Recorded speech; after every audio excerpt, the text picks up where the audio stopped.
Et dans une minute, les syndicats de Danone inquiets après le changement brutal de patron à la tête de l'entreprise. Laurent Pouyen, délégué Force ouvrière, est avec nous après le fil info, 12h40. Mais d'abord, voyons ce que pensent les syndicats de l'entreprise. Bonjour Laurent Pouyen.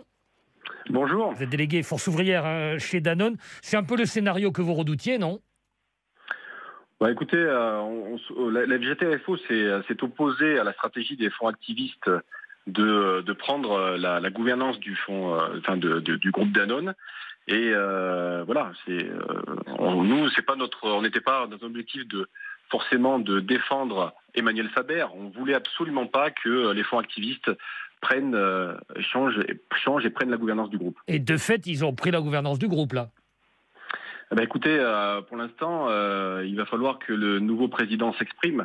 Vous savez, cette annonce d'Emmanuel Faber est une annonce qui est à la fois surprenante, parce que elle a un effet totalement immédiat. Donc, il va falloir que le futur président s'exprime et qu'on puisse qu'il définisse la nouvelle stratégie du groupe. Vos craintes, c'est quoi ? Ce sont des suppressions d'emplois en France ?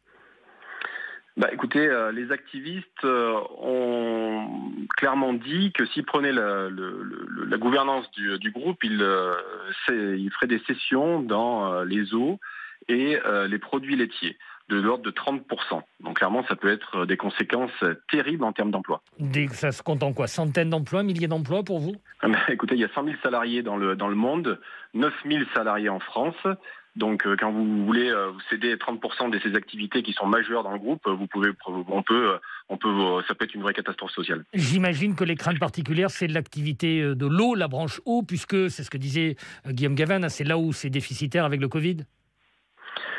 Oui, il y a des grosses inquiétudes dans les eaux, il y a des grosses inquiétudes également dans les produits laitiers. Je pense que au jour d'aujourd'hui, la situation et le groupe se porte pas si mal que ça. Faut pas exagérer. On est dans une course à la rentabilité avec les concurrents. Et on pensait justement que le fait que Danone devienne entreprise à mission et se fixe d'autres objectifs que purement financiers, on pouvait espérer sortir un petit peu de cette course à la rentabilité. Alors, Laurent Pouyen, vous le dites, entreprise à mission, c'est la loi Pacte, une loi votée par le gouvernement et les députés en 2019. Évidemment, Danone est un groupe privé, mais est-ce que vous souhaitez que, compte tenu de tout cela, l'État intervienne d'une manière ou d'une autre pour garantir l'emploi ? Après tout, il était bien intervenu, le gouvernement, pour que Carrefour ne salit pas un groupe canadien ?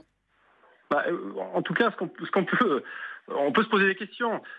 Du moment où une entreprise se fixe des objectifs autres que purement financiers, des objectifs sociétaux, environnementaux, on sait que les fonds activistes derrière rentrent dans le capital et essayent de bousculer la gouvernance parce que pour eux, ces objectifs-là sont une perte de temps. Donc actuellement, il n'y a rien qui protège les entreprises à mission de ces fonds activistes. Et il y a certaines lacunes dans la loi Pacte qui, je pense, qui devraient interpeller les pouvoirs publics. Ils n'ont pas un peu bon dos, les fonds activistes, parce qu'ils ne représentent que quelques pourcents du capital de Danone. Il y a bien dû avoir des gens qui sont d'accord avec eux. En tout cas, ce qui est sûr et certain, c'est qu'on n'a pas eu un conseil d'administration uni.